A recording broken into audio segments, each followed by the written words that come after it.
जय हिंद साथियों आप सभी का IQ रिसर्च सेंटर में हार्दिक स्वागत अभिनंदन। दोस्तों, इससे पहले मैंने ये प्राचीन हिस्ट्री को बहुत अच्छे एकदम क्रिस्टल क्लियर तरीके से समझाने का प्रयास किया है। उसमें मैं बताने का प्रयास किया है कि किस तरह से दुनिया की सभ्यताएं थी, जैसे मेसोपोटामिया की सभ्यता हो गई, चीन की सभ्यता हो गई, सिंधु घाटी सभ्यता हो गई। इन सबको एक दूसरे से लिंक अप करा है। उससे पहले पृथ्वी की उत्पत्ति कैसे होती है, इस पर कैसे जल का निर्माण होता है, किस तरह मानव सभ्यताएं आती हैं, फिर मानव सभ्यताओं में जो प्राचीन सभ्यताएं हैं, चीन की सभ्यता, मेसोपोटामिया की सभ्यता, सिंधु घाटी सभ्यता को एक दूसरे से बाकायदे लिंक अप किया है। मैंने ये प्राचीन हिस्ट्री में सारा कवर कर चुका, मैंने सब कवर कर लिया है। अगर नहीं देखें तो प्लीज पहले उस वीडियो को जरूर जाके देखिए। उसके बाद मैंने सिंधु घाटी सभ्यता के बाद वैदिक सभ्यता के बारे में बताया है। वैदिक सभ्यता को दो भागों में डिवाइड कर दिया जाता है। दो भागों में कौन कौन से?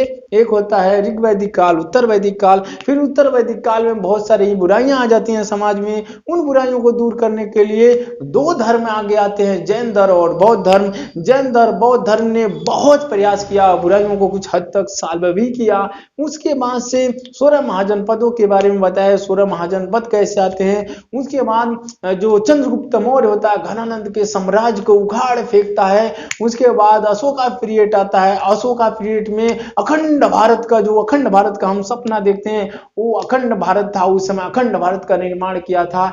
उसके बाद से गुप्ता डायनेस्टी आएगी, गुप्ता पीरियड आएगा। उसके बाद से इतना सब मैंने कवर किया है प्राचीन इतिहास में। उसके बाद से आप क्या पढ़ेंगे? मध्यकालीन भारत का इतिहास। और जब मध्यकालीन भारत का इतिहास होता है तो उसमें सबसे पहले मध्यकालीन का इतिहास का शुरुआत उस जगह से होता है जहां पर विदेशियों ने आक्रमण किया। आप कहेंगे अच्छा मध्यकालीन भारत जो है वहां पर विदेशियों ने आक्रमण किया? नहीं जी, हमारा जो पुराण धर्म ग्रंथ है, महाभारत है और रामायण है। रामायण में तो ये पहले बताया गया है कि श्री रामचंद्र ने जाकर श्रीलंका पर अटैक किया था, सीता माँ को रावण हरण करके ले गया था। तो फिर भगवान राम ने चढ़ाई करी थी, कहां पर? लंका पर चढ़ाई की थी। और किस तरह हनुमान जी ने किस तरह जाकर के जो श्रीलंका थी तहस नहस किया था, ये तो हमारा आदि ग्रंथ में यानी महाभारत में ही मौजूद है। तो अगर देखा जाए लिखित रूप से जो प्रमाण है, जो भारत पर प्रथम आक्रमण जब होता है, कब होता है? भारत में मध्यकालीन में विदेशी आक्रमण करते अरब कौन थे? अरब का इस्लाम से क्या कनेक्ट है? और अरब भारत में क्यों आक्रमण किए? सबसे पहले आक्रमण कौन किया? ये सब कुछ क्रिस्टल क्लियर तरीके से जानेंगे। और इसमें ये भी जानेंगे, इस पूरी वीडियो में, हो सकता है वीडियो थोड़ा लंबा हो जाए तो थोड़ा पूरा स्किप मत कीजिएगा, क्योंकि इसमें ये भी बताएंगे इस्लाम की जन्म कुंडली को भी खोलने का प्रयास करेंगे। वो भी बहुत सरल और सिंपल तरीके से आपके दिमाग के एंटीना में सीधे फिट हो जाएगा। और देखिए, कोई भी धर्म है, हम कोई भी धर्म की जो बैकग्राउंड है जानना चाहिए, समझना चाहिए। देखेंगे दुनिया में कोई भी धर्म आए, वो कोई धर्म का उद्देश्य होता है अधर्म को मिटाकर धर्म का निर्माण करना, यानी आपको सही इंसान बनाना। दुनिया के किसी में, वो तो बाद में लोग उसमें आखंड पाखंड जोड़ते हैं। तो आज हम जानेंगे इस्लाम कहां से पैदा होता है और किस तरह इस्लाम को उस नए धर्म इतना तेज, इतना स्पीड गति से इस्लाम बढ़ा और धीरे धीरे पूरी दुनिया को टेक ओवर कर लिया। उसके बारे में बताएंगे। वही जो मध्यकालीन भारत में पहला अरब आक्रमण होता है 712 में, वो भी बताएंगे वो किस तरह इस्लाम से प्रभावित था। एक तरह से इस्लाम का ही वो क्या था, प्रचार प्रसार के लिए भारत में अटैक हुआ था, वो सब कुछ बताएंगे। आइए शुरू करते हैं। सबसे पहले देखिए, भारत पर विदेशियों का आक्रमण। भारत में सबसे पहले जो मध्यकालीन भारत में सबसे पहले भारत में विदेशियों ने आक्रमण किया। आप कहेंगे जो सिकंदर था, सिकंदर ने 326 ईसा पूर्व के लगभग भारत पर अटैक किया था। लेकिन अगर मध्यकालीन की भारत किया जाए, मध्यकालीन भारत में, तो मध्यकालीन भारत, वो तो प्राचीन भारत का बात हो जाएगा। पर अगर मध्यकालीन भारत में प्रथम विदेशी आक्रमण की बात करें तो सबसे पहले अरबों ने किया था। सबसे पहले भारत में अरबों ने आक्रमण किया था। तो देख सकते हैं अरबों का आक्रमण, जो अरबों का आक्रमण होता है वो सबसे पहले अरब का आक्रमण भारत में होता है। तो ये जानेंगे जो अरब थे कौन भाई, अरब थे कौन। तो इस समय देखेंगे जो गल्फ कंट्री, गल्फ रीजन है, वहां पर देखेंगे सऊदी अरबिया हो गया, ईरान हो गया, वो सारे जो सीरिया हो गया ये सब गल्फ कंट्री के अंतर्गत आते हैं। तो जो गल्फ कंट्री है वहां से अरबों ने क्या किया था, भारत पर अटैक किया था। उसी में मतलब अरब में जानते हैं, अरब कंट्री में एक सऊदी अरबिया नामक देश है। इसी सऊदी अरब में एक नए धर्म यानी 7वीं शताब्दी के लगभग, यानी 7वीं शताब्दी में एक नए धर्म इस्लाम क्या हो रहा था, फल फूल और विकसित हो रहा था। अब कहेंगे कि जी इस्लाम क्या है, और इस्लाम की जन्म कुंडली को खोलने का प्रयास करेंगे। इस्लाम किस तरह से बढ़ा, इस्लाम का जो बैकबोन है वो कहाँ से जन्म लेता है, इस्लाम धर्म को प्रचार प्रसार किसने किया, और इस्लाम धर्म को किसने आगे लाया। कहा जाता है इस्लाम धर्म का जो पवित्र बुक है कुरान जो है, कुरान में भगवान स्वयं अल्लाह स्वयं ईश्वर आकर के एक व्यक्ति को बताते हैं अपने मुख से, और वो व्यक्ति है पैगंबर मोहम्मद साहब।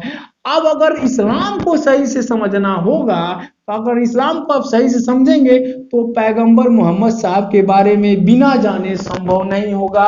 सबसे पहले इस्लाम को जानना है तो आपको सबसे पहले पैगंबर मोहम्मद साहब के बारे में जानना होगा, क्योंकि यही इस्लाम की उत्पत्ति करता है, यही इस्लाम के बैकबोन है। इन्हीं के जड़ से इस्लाम क्या होता है, पूरी दुनिया में प्रसारित होता है। तो पैगंबर मोहम्मद साहब के बारे में जानना अति आवश्यक होता है। पैगंबर मोहम्मद साहब सऊदी अरब में एक मक्का नामक स्थान है, वहां पर पैगंबर मोहम्मद साहब का जन्म होता है। इनका जन्म 29 अगस्त 570 ईस्वी में होता है। ईसा नहीं है साथियों, ईस्वी है, सन है, यानी 770 ईस्वी में हुआ था। देखिए एकदम लेटेस्ट धर्म है। इससे पहले इस्लाम का नामो निशान नहीं था, कुरान का नामो निशान नहीं था, और कुरान पर ही इस्लाम पूरा डिपेंड है। तो क्या था, इस्लाम का नामो निशान नहीं था। पैगंबर मोहम्मद साहब का जन्म 29 अगस्त 570 ईसा नहीं ईस्वी में हुआ था। और कहाँ हुआ था, 29 अगस्त 570 ईस्वी में मक्का में हुआ था। मक्का क्या था, मक्का जो था सऊदी अरब का, देख सकते हैं सऊदी अरब का एक बहुत ही विकसित उस समय शहर था। अपने आप में उस समय यही सबसे डेवलप था, क्योंकि उस समय क्या था, ये व्यापारियों का केंद्र हुआ करता था। मक्का उस समय 570 ईस्वी में मक्का जो था उस समय पीरियड में 7वीं शताब्दी में तो बड़ा भूला विकसित हुआ, लेकिन 570 ईस्वी में वो क्या था, मक्का व्यापारियों का केंद्र रहा। व्यापारियों का केंद्र होने के नाते यहाँ देश दुनिया से लोग आते थे व्यापार करने के लिए। तो सोच सकते हैं उस समय इसकी स्ट्रेटेजिक लोकेशन कितना सही थी इस्लाम धर्म को प्रचार प्रसार करने में। और क्योंकि मक्का के बगल में एक देश था, उसका नाम था, मक्का के बगल में एक शहर था, उसका नाम था बाका। बाका शहर एक बहुत प्राचीन और पवित्र शहर था। यहाँ पर देश दुनिया के यहाँ पर तीर्थयात्री आते थे, पर्यटक आते थे घूमने के लिए, क्योंकि वो प्राचीनता की दृष्टि से सबसे पवित्र शहर बाका था। इस तरह मक्का इन दोनों से कनेक्टेड था, और यहीं पर जन्म पैगंबर मोहम्मद साहब का होता है। अब ये जानते हैं पैगंबर मोहम्मद साहब थे कौन। तो पैगंबर मोहम्मद साहब का एक सिंपल परिवार में जन्म होता है, और इनके पिताजी का नाम था अब्दुल्ला। इनके जन्म से पहले इनके पिता का स्वर्गवास हो चुका था। इनके जन्म से पहले ही इनके पिता की क्या हो गई थी, इनकी पिता की डेथ हो चुकी थी। उसके बाद इनकी माता थी, इनकी माता का नाम जो था ना अमीन था, अमीन इनके माता का नाम था।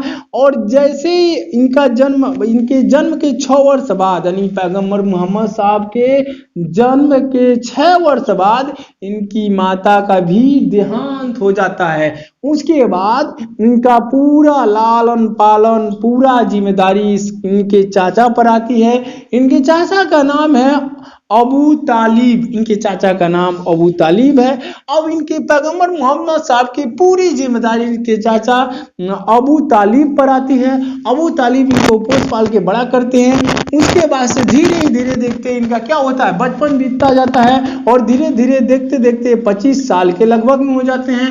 25 साल के लगभग में जब नौजवान हो जाते हैं तो क्या सोचते हैं, क्योंकि माता भी नहीं है पिता भी नहीं है, इनके चाचा ने सोचा इनकी शादी कर दिया जाए। 25 साल की अवस्था में पैगंबर मोहम्मद साहब की शादी खादिजा से होती है, खदीजा से हो जाती है। जब खादिजा भी इनके जीवन में एक रोशनी बन के आती है, और खादिजा होती है ना, हर एक अभियान में इनके कदम से कदम और कंधे से कंधे मिलाकर खड़ी रहती है। और देखेंगे 610 ईस्वी में इनको पैगंबर मोहम्मद साहब को ईश्वरीय ज्ञान की अनुभूति होती है। ईश्वरीय ज्ञान की अनुभूति क्या घर में होती है? नहीं, इनके जो मक्का शहर है, मक्का शहर के पास में एक गुफा थी, उस गुफा का नाम था हीरा गुफा। उस गुफा का नाम था हीरा। इसी गुफा में जाकर के वो आत्म शांति के लिए कह सकते हैं योग साधना में लीन हुआ करते थे। और उसी गुफा में माना जाता है कि सेम क्या हुआ, सेम ईश्वर ने, सेम अल्लाह ने आकर के इनको कुरान की हर एक चीजें बताई और यहीं से इनको क्या हुई, ईश्वरीय ज्ञान की प्राप्ति होती है।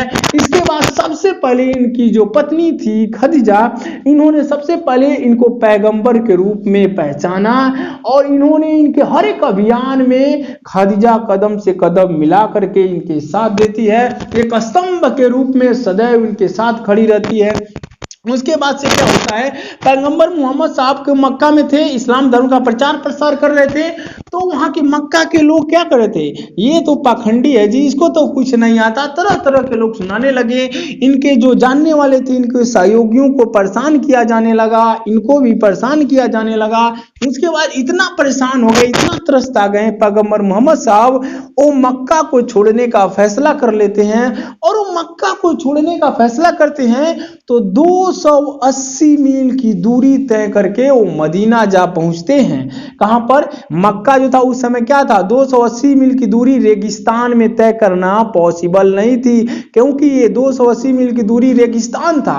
और उस रेगिस्तान में अब तो संसाधन, उस समय संसाधन भी इतना एडवांस, इतना अत्याधुनिक नहीं थे। तो किस तरह उस समय 570 ईस्वी के लगभग में, मान लीजिए तो 510 ईस्वी के लगभग में जब ये मक्का को छोड़कर मदीना गए, तो उस समय जो संसाधन था आप सोच सकते हैं, समझ सकते हैं क्या रहे होंगे। पैदल यात्रा, ऑफकोर्स पैदल यात्रा ही करनी हो, या तो पैदल यात्रा किए होंगे या तो घोड़े का, ऊंट का सहारा लिए होंगे, बाकी तो कोई संसाधन डेवलप ही नहीं हुआ था। तो ये मक्का से जाते हैं, 280 मील की दूरी करते हुए मदीना पहुंच जाते हैं। मदीना अकेले नहीं पहुंचते हैं, क्योंकि इनके जानने वाले लोग थे, इनके सहयोगी थे। अपने सहयोगियों, सगे संबंधियों, सहयोगियों के साथ मक्का से पहुंच जाते हैं मदीना। और मदीना में जाकर के ना ये केवल अमन शांति, अमन चैन शांति भाईचारे की बात इन्होंने करी, बुराइयों पर कम बात करी, समस्याओं पर कम बात करी। इन्होंने केवल अमन चैन भाईचारे की भावना की, मतलब इन्होंने अमन शांति और भावना की बात करी, केवल अमन शांति, अमन चैन भाईचारे की भावना की बात करी। तो लोगों ने इनसे प्रभावित होकर वहां के लोगों ने इसको क्या बना दिया, मदीना के शासक बना दिया। तो मदीना के शासक बन गए। मदीना के शासक थे, अमन शांति चैन की बात करें। उसके बाद इनको फाइनली जो होता है 632 ईस्वी में इनकी क्या होती है, डेथ हो जाती है। अभी इनकी डेथ से पहले ये जो इस्लाम धर्म को मानते हैं, पैगंबर मोहम्मद साहब ने अपनी डेथ से पहले, अपनी मौत से पहले जो इस्लाम धर्म मानते हैं, इस्लाम के लिए इन्होंने 5 सिद्धांत फिक्स किए। कितने? 5 सिद्धांत फिक्स किए। और जो इस्लाम धर्म मानते हैं, जो मुसलमान इस्लाम धर्म मानते हैं, उस इस्लाम धर्म मानने वालों को 5 सिद्धांत मानना ही होता है। वो 5 सिद्धांत क्या है? वो पांचों सिद्धांत आपके सामने ये रहे। पहला सिद्धांत इन पैगंबर मोहम्मद साहब देते हैं कलमा। कलमा का मतलब होता है अल्लाह एक है और पैगंबर उसके पैगंबर। ये पहला स्टेटमेंट देते हैं, पहला सिद्धांत पैगंबर मोहम्मद साहब का। दूसरा सिद्धांत क्या है? नमाज। दूसरा सिद्धांत क्या है? जो भी मुस्लिम है, इस्लाम धर्म मानते हैं, वो पांचों को भली भांति जानते हैं। नहीं मानते तो किसी से पूछ लेना। जो इस्लाम धर्म को मानता है और ये पांचों सिद्धांत नहीं जानता है, वो कहीं ना कहीं इस्लाम से वो क्या कर रहा है, डिस्टेंस बना रहा है। कहीं कहीं समझ जाइएगा, क्योंकि 5 सिद्धांत में पता ही होना चाहिए। और दूसरा है नमाज। नमाज का मतलब प्रतिदिन 5 बार, प्रतिदिन 5 बार नमाज पढ़ना होता है। उसके बाद तीसरा सिद्धांत है रमजान। रमजान क्या होता है? रमजान के पवित्र महीने में रोजा व्रत रखना। जानते हैं इस्लाम धर्म में मुसलमानों के लिए जो रमजान का महीना होता है, उनके लिए बहुत पवित्र महीना होता है। सॉरी, बहुत पवित्र महीना होता है। इसमें वो क्या करते हैं, रमजान के पवित्र महीने में रोजा का व्रत रखते हैं, यानी रोजा रखते हैं। जो हिंदू में होते हैं वो व्रत रहते हैं, रोजा व्रत रखते हैं। और चौथा इनका सिद्धांत था जकात। अब जकात क्या है, अपनी उपार्जित आय का, यानी अपनी जो अपने कर्मों द्वारा जो अपना धन अर्जित किए हैं उसका 2% गरीबों में दान करना। यानी साफ साफ लिखा है जकात होता है अपनी उपार्जित आय का 2% गरीबों में दान करना। ये इनका चौथा सिद्धांत था। पांचवा सिद्धांत है हज। हज पूरे जीवन में, मतलब हज इनका पांचवा सिद्धांत है हज यात्रा। हज यात्रा पर जाना होगा। इनका क्या है, हज यात्रा, यानी पूरे जीवन में एक बार मक्का की तीर्थ यात्रा करना। ये हर एक मुसलमान के लिए जो इस्लाम धर्म मानते हैं उन्होंने कहा कि अब मक्का सोचते हैं मक्का की यात्रा, तो जो मुसलमान मक्का जाता है वो मक्का जाता है तो मदीना भी जाता है, वो 280 मील की दूरी भी तय करता है।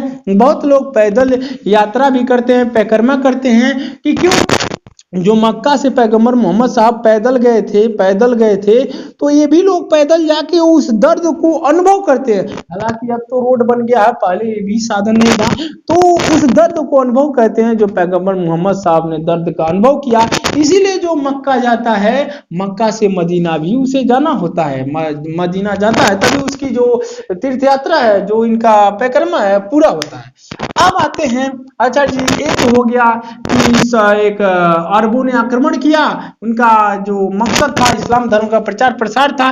तो इसके बाद पूछेंगे जो अरब थे वो थे कौन, क्योंकि सऊदी अरबिया, उस समय सऊदी अरबिया में ये पैगंबर मोहम्मद साहब का जन्म होता है। 7वीं शताब्दी के लगभग में इस्लाम एक नया धर्म फल फूल और विकसित हो रहा था सऊदी अरबिया में। पैगंबर मोहम्मद साहब के बारे में मैंने पूरा बताया। आगे कहेंगे ठीक है पैगंबर मोहम्मद साहब हैं, इस्लाम धर्म इन्हीं से उत्पन्न हुआ, अल्लाह ने खुद आकर इनको बताया। लेकिन इस्लाम को भारत में कौन लाया, भारत में कौन प्रसारित किया, पहला अरब मुसलमान कौन था जी, जल्दी बताओ कौन था कि सबसे पहले उन्होंने अटैक किया। आप कहोगे हमें तो ये जानना है जी, सबसे पहले अरब मुसलमान भारत में अटैक कौन किया था, तो अब उसी पाते हैं। पहले तो जान लीजिए इस्लाम क्या है, इस्लाम की जड़ को, बैकबोन को बताया, इस्लाम को जो नींव है नींव को बताया। अब आते हैं इस्लाम को प्रचार प्रसार करने की जिम्मेदारी किनके ऊपर होती है, क्योंकि पैगंबर मोहम्मद साहब 632 ईस्वी में चल बसते हैं, इनकी मौत हो जाती है। तो अब इनके क्या होते हैं, इस्लाम धर्म को प्रचार करने के लिए इनके उत्तराधिकारी होंगे, इनके उत्तराधिकारियों को ही खलीफा कहा जाएगा। इनके 4 उत्तराधिकारी थे। उस समय कौन कौन ये अपने 4 उत्तराधिकारी घोषित कर रखे थे, तो 4 उत्तराधिकारी कौन थे, और पैगंबर मोहम्मद साहब के उत्तराधिकारी को क्या बोला जाता है, खलीफा बोला जाता है। तो इसमें 4 खलीफा हुए, पैगंबर मोहम्मद साहब के 4 उत्तराधिकारी हुए, और जो उत्तराधिकारी पैगंबर मोहम्मद साहब को थे उन्हीं को खलीफा बोला जाता है। तो अब देखिए इनकी मौत होती है 632 ईस्वी में। तो 632 ईस्वी से लेकर 661 ईस्वी तक, ईस्वी लिख लेना, ईसा न लिखना, ईस्वी तक क्या होता है, खलीफाओं के कंधे पर जिम्मेदारी होती है। तो 4 खलीफा होते हैं। पहले का नाम होता है अबू बकर, उमर, उस्मान और अली। ये 4 खलीफा होते हैं, चारों पैगंबर मोहम्मद साहब के क्या थे, उत्तराधिकारी थे। अब जो होता है ना, जब इनकी मौत हो जाती है, देख सकते हैं 632 से 661 ईस्वी तक इनके ऊपर जिम्मेदारी होती है। अब जब खलीफा चुनने की बात आती है ना, तो उसमें शिया और सुन्नी में विवाद हो जाता है। ये बहुत इंटरेस्टिंग खबर है, क्योंकि शिया और सुन्नी के विवाद ने पूरे गल्फ कंट्री को क्या किया, पूरे गल्फ कंट्री को झुलसा दिया है। आप कहेंगे कैसे, शिया सुन्नी की आग आज भी देख सकते हैं। जो इराक में हुआ था, अमेरिका ने किया था, और जो सीरिया में हो रहा है, जो आईएस खुरासान है, जो आतंकवादी ग्रुप है, वो क्या कर रहे हैं, शिया सुन्नी का विवाद ही है। जो सीरिया भी जल रहा है, और शिया सुन्नी का विवाद उस समय भी था खलीफाओं को लेकर के। अब सुन्नी कौन थे, शिया कौन थे, और किस तरह मतभेद है, पहले शिया सुन्नी को मतभेदों को एकदम आपके अंटीना में फिट करता हूं। कैसे करता हूं, देखिए।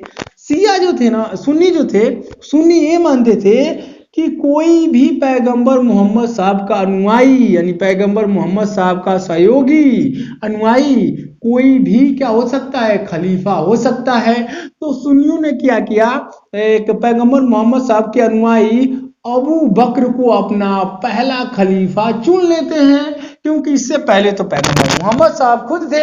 अब चुनने की बात हुई तो सुन्नी ने सबसे पहले पैगंबर मोहम्मद साहब के सहयोगी, उनके अनुयायी अबू बकर को अपना खलीफा चुन लेते हैं। कह सकते हैं इस्लाम धर्म का पहला खलीफा अबू बकर होता है। उसके बाद शिया जो होते हैं कहते हैं जी हम तो नहीं मानेंगे, हम किसी अनुयायी को नहीं मानेंगे खलीफा। जो खलीफा होना चाहिए ना वो पैगंबर मोहम्मद साहब का कोई रिश्तेदार ही होना चाहिए। शिया क्या करने लगे, पैगंबर मोहम्मद साहब का कोई रिश्तेदार ही खलीफा हो सकता है। तो इनकी निगाह में पैगंबर मोहम्मद साहब का रिश्तेदार अली था। अली जो था पैगंबर मोहम्मद साहब का दामाद था। तो शिया को देखने में अली ही सबसे उपयुक्त व्यक्ति था खलीफा बनने के लिए। तो इन्होंने क्या किया, अपने अनुसार इन्होंने पैगंबर मोहम्मद साहब के दामाद अली को अपना पहला खलीफा घोषित कर लिया। अब वहीं से शिया और सुन्नी का विवाद चालू हो गया, और वो विवाद अभी भी सीरिया और इराक में देखने को आपको मिल जाएंगे। वो इसका अभी भी एग्जाम्पल है, आप देखेंगे। यहाँ तो समझ गए। अब जो अली था ना, ये जो अली था, अली जो था, अली को क्या किया गया, अली की हत्या कर दी गई। अली की क्या कर दी गई, हत्या कर दी गई। और इसका जो प्रतिद्वंदी था, इसका प्रतिद्वंदी क्या करता है, सीरिया में इसका प्रतिद्वंदी जो है सीरिया की राजधानी दमिश्क में, सीरिया की राजधानी कहाँ है, दमिश्क है। सीरिया की राजधानी दमिश्क में जब इसकी हत्या, अली की हत्या हो जाती है, तो इसका प्रतिद्वंदी जो है सीरिया की राजधानी दमिश्क में उमैयद खलीफाओं की स्थापना कर देता है। उमैयद खलीफा की स्थापना होती है। जो उमैयद खलीफा की स्थापना होती है, इनकी जिम्मेदारी 661 से लेकर के 661 ईस्वी से लेकर 750 ईस्वी तक रहती है। अब इनके ऊपर जिम्मेदारी, जो उमैयद खलीफा की स्थापना हुई, इनकी पूरी जिम्मेदारी इस्लाम को प्रचार प्रसार करने के लिए होता है। और सीरिया के लोग जानते हैं कि कितने किनके खूनखार होते हैं, क्योंकि वहाँ के आतंकवादियों को आप जानते हैं। हालांकि आतंकवादी कुछ बिगाड़ नहीं सकते किसी का, केवल खूनखार होते हैं। ये समाज के लिए बहुत एक बुरा संकेत है। एक कह सकते हैं आतंकवादी किसी भी मजहब के लिए, किसी भी धर्म के लिए अच्छे नहीं होते। अब देखिए, उमैयद खलीफाओं की जिम्मेदारी होती है उसी का, उमैयद खलीफाओं का। उमैयद खलीफा कौन होंगे, खलीफा ये होते हैं जो पैगंबर मोहम्मद साहब के क्या होंगे, उत्तराधिकारी होंगे। तो ये सब कह सकते हैं कहीं ना कहीं उनसे ये लिंकअप जुड़ा है। तो ये क्या था, उमैयद खलीफा जो थे, उमैयद खलीफा का एक सेनापति था। उस सेनापति का नाम था मोहम्मद बिन कासिम। अब आ जाइए 761 से 661 ईस्वी से 750 ईस्वी तक उमैयद खलीफाओं की स्थापना होती है। इन्हीं के कंधों पर इस्लाम की जिम्मेदारी होती है प्रचार प्रसार करने के लिए। अब देखिए 661 से 750 ईस्वी, और जो भारत में आक्रमण होता है, प्रथम अरब कोई आक्रमण करता है, तो आक्रमण किसने करता है, 700, एक बार कहा जाता है 711 में हमला हुआ था। देख सकते हैं 750 के अंदर ही आता है 711 ईस्वी में आक्रमण हुआ था सिंध प्रांत पर। 711 में 2 बार आक्रमण हुआ था, और दोनों बार क्या हुआ, असफल रहा। अब जो मोहम्मद बिन कासिम का आक्रमण होता है 712 ईस्वी में, इसको सफल आक्रमण माना जाता है।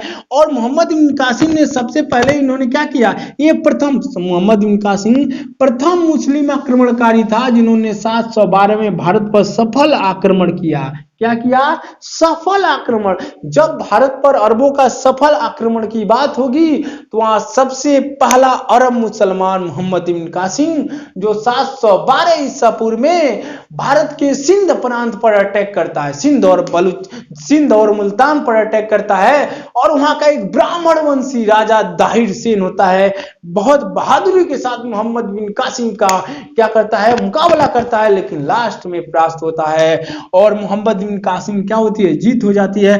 तो मोहम्मद बिन कासिम किस लिए निकला था, क्योंकि खलीफाओं का आदेश था कि क्या करेगा, वो इस्लाम को फैलाएगा। तो भारत में उसका एक ही मकसद था, इस्लाम को फैलाना। तो जब इस्लाम को फैलाएगा तो हिंदू जो मंदिर होंगे, हिंदुओं का जो बनाए गए जो सांस्कृतिक वैल्यू होगी, उसे कहीं न कहीं क्षति पहुंचाने का काम भी होगा। और इन्होंने, मुसलमानों ने आकर इंडिया में अटैक करके यही किया। तो मोहम्मद बिन कासिम जो था वो सिंध पर अटैक किया, मुल्तान पर भी अटैक किया। सिंध का उस समय राजा ब्राह्मण वंशी राजा दाहिर सेन थे, बहुत बहादुर था राजा, बहुत बहादुरी के साथ इन्होंने इसका मुकाबला करी। उसके बाद ये अपने साथ ये क्या लाए, समझ सकते हैं, गल्फ कंट्रीज थे, गल्फ में अनाज नहीं होता, वहां पर क्या होता है, बालू है और ऊंट मिल जाएंगे, ऊंट मिल जाएंगे, है बालू और ऊंट मिलेंगे। तो ये अपने साथ क्या लाया, बालू में उगने वाला एक पौधा लाया, बालू में उगने वाली फसल पौधा थी। उन्होंने अपने साथ क्या लगाया, पहले तो वहां का एक दिरहम लाया, दिरहम सिक्का चलाया उन्होंने सिंध प्रांत में। उसके बाद अपने साथ खजूर लाया, खजूर ला करके भारत में इसकी खेती करना प्रारंभ कर दिया, क्योंकि उसका मकसद था भारत में इस्लाम को प्रचार प्रसार करना। तो अपने साथ खजूर लाया, खजूर की खेती स्टार्ट कर दिया। अपने साथ ऊंट लाया, क्योंकि रेगिस्तान में ऊंट को क्या कहा जाता है, रेगिस्तान की जहाज कहा जाता है। तो अपने क्या लाया, अपने साथ ऊंट भी लाया और ऊंट पालन और खजूर की खेती करना प्रारंभ कर दिया। अब कहेंगे जी अरबों के जो सफल आक्रमण हुए उससे भारत का क्या प्रभाव पड़ा। तो जो मोहम्मद बिन कासिम ने सफल आक्रमण किया, इससे भारत पर बहुत बुरा प्रभाव पड़ा।